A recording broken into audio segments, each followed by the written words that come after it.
It's beer o'clock on Real Ale Craft Beer. Today we've got a beer from Tiny Rebel Brewing Company, and this is a can of their Just Haze.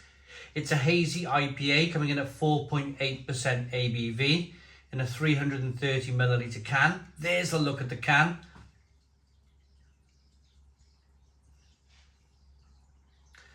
Looks rather nice. Now this I picked up in a box of 4. It was a 4-pack. It was in Sainsbury's. Let's get it out into a glass and see what we get. Well, it is in Sainsbury's.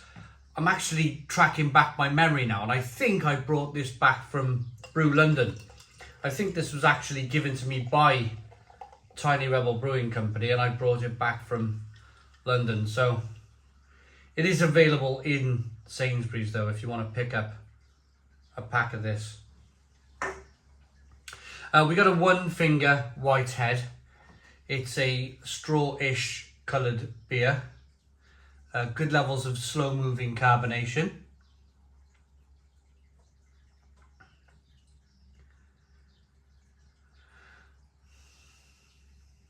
It's got a nice haziness to it. It does look. It's got that straw-coloured look to it.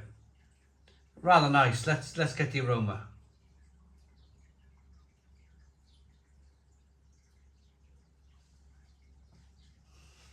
It's got a real tropical nose. A nose of stone fruit, passion fruit and mango.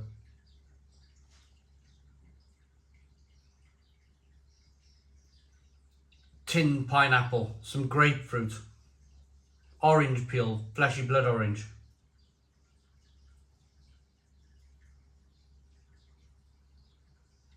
There's a slightly perfumed but spicy aroma that hits your nose as well.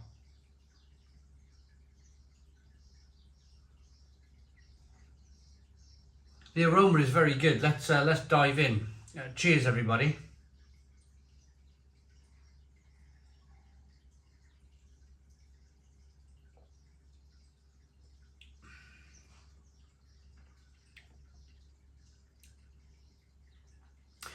It's the first thing that strikes me. It's got a slight mustiness to it. It's kind of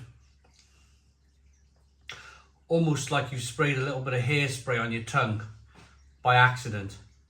As men of the 1980s, it was almost normal to use hairspray, especially if you were trying to do something slick with your hair or something interesting with your hair. You would always maybe pinch some of your mum's hairspray.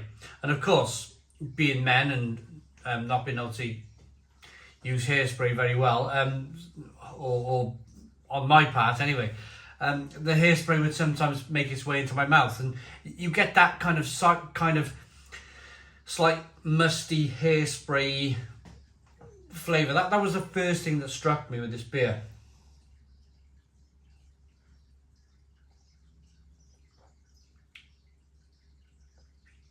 But there are then flavours of grapefruit, orange peel, fleshy blood orange, passion fruit, mango, those pale stone fruits, tin pineapple. But they're not very much separated. They're not very much, I mean, they're all there. It's almost if it's hop oils or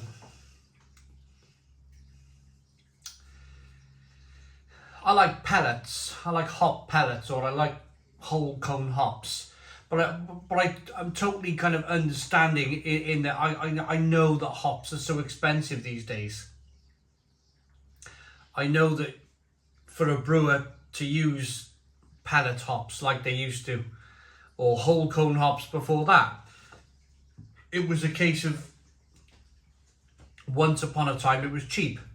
But then when demand rose, when new breweries popped along and they wanted to buy the same Simcoe hops and the same Cascade and the same Centennial as every other brewery that were opening up in, I'd say the mid 2015, I'd say was the biggest peak of new breweries coming around in the UK. There was so, everywhere you turned there was a new brewery.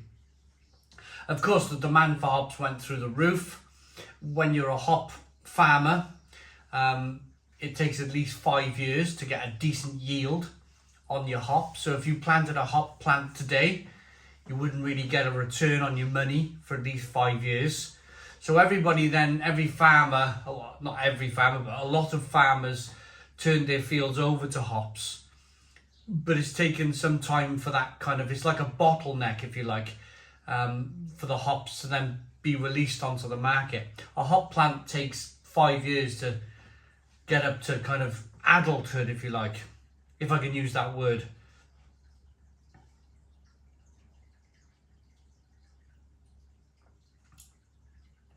So brewers had to start using other things, and you hear of cryo hops, and you hear of hop oils, and you hear of hop concentrates, and as much as innovation that will kind of push boundaries, it can only go so far. It can only go so far in replacing pellet hops or whole cone hops, for that matter. And you can taste it in the beer. You can taste it. You can taste it struggling a little bit. Not only that, Tiny Rebel, I think, are now regarded as a brewery where there's some value of money to be had.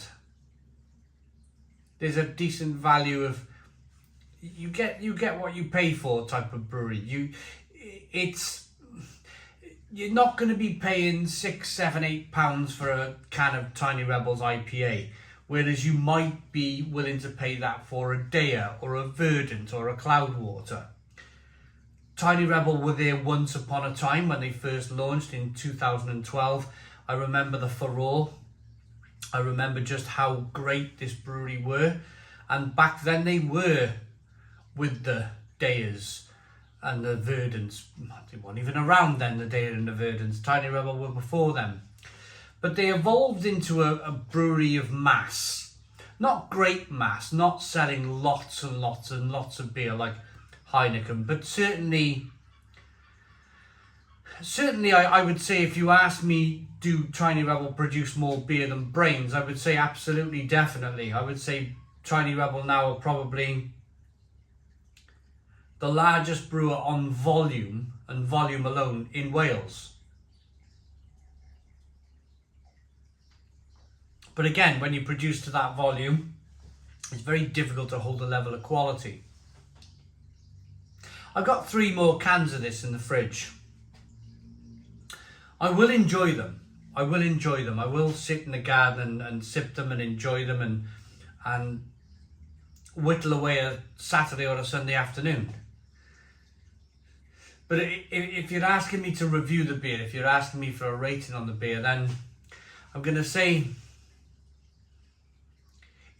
it's definitely kind of heading towards a kind of an average hazy IPA rather than a top quality IPA, New England IPA for that matter. But I think, like Brewdog, Tiny Rebel are now accepted into that kind of middle of the road supermarket kind of style brewery.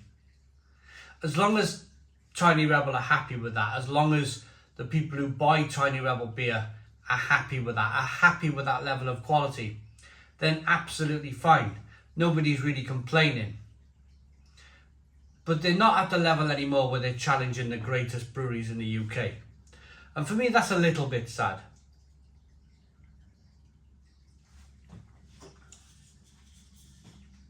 It's just an enjoyable 4.8% ABV hazy IPA with flavours of passion fruit, mango, grapefruit, orange peel, a little bit of hairspray on the tongue, which is a little bit of a shame. But hey ho, let's rate it. The head's not really kept itself alive, has it? It's not kind of doing a great deal for me in the glass. There's no real nice rolling of the carbonation. It's not really doing much. The aroma is better than the taste.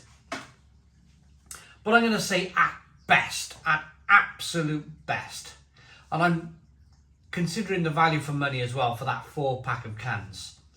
It's a 7 out of 10 at very best. I should probably be giving it a 6 out of 10, but I'm going to say 7 out of 10, probably for value for money. Thanks for watching. I hope you liked the video. Please put your comments in the comments box. Subscribe to our daily beer and food reviews. Give us a big fat thumbs up. Boom. Cheers.